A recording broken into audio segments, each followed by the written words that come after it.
Hello and welcome. Today we're going to be talking about gun violence. That is, the trends, the past legislation, and what new legislation needs to be passed here in America. To begin, the CDC did a study between the years 2000 and 2015 and found that over 10,000 more people per year were dying due to gun violence in the United States. This number is predicted to be accurate for 2016, 17, 18, and currently on trend for 2019 as well.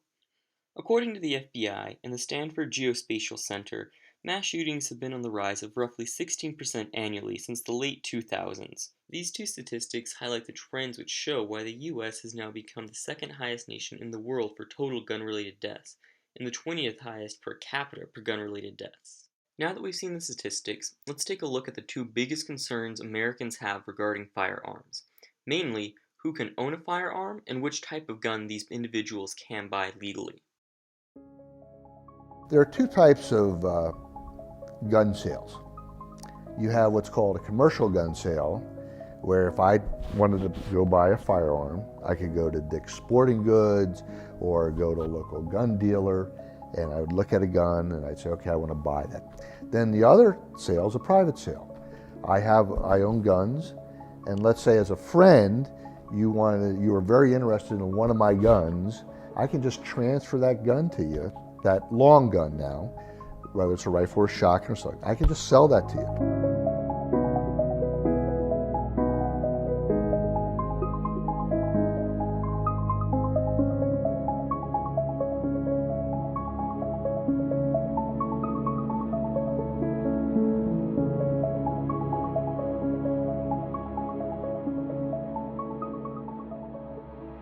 Currently, federal law only dictates that licensed sellers have to perform background checks.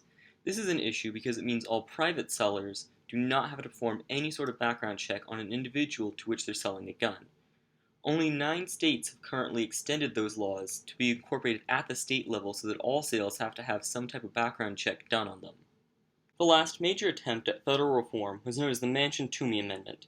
It was an amendment placed back in 2013 that would put restrictions on private sellers, such as those at gun shows, thus making them require background checks on all individuals attempting to purchase a firearm. Unfortunately, however, the amendment was rejected by the Senate due to large lobbying corporations such as the NRA. The other main concern many Americans have is which type of guns are legal to civilian use. While the Gun Control Act and the National Firearms Act have put limitations on this, such as the banning of automatic weapons, up until 2018, semi-automatic weapons with attachments were still legal. Some of these attachments included bump stocks and double triggers.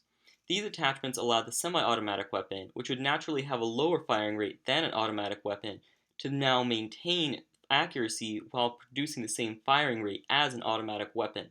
In 2018, though, legislation was passed now including all semi-automatic weapons with these attachments to now be classified as machine guns and thus automatic weapons, and thus making them illegal within the United States. While new legislation is being made and progress is being made, it's important to look at how long it's taken for America to come to this point.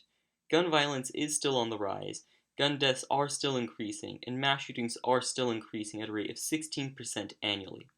This has led to many students feeling unsafe in their own schools, with over 50% of teenage students reporting they felt unsafe and were worried about a mass shooting occurring at their school.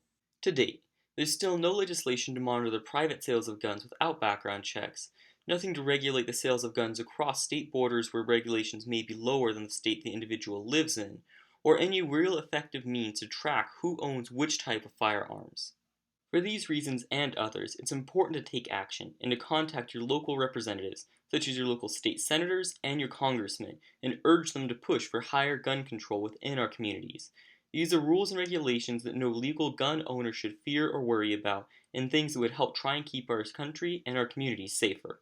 Thank you for watching this video, and please remember, take action to try and make our country a safer and better place.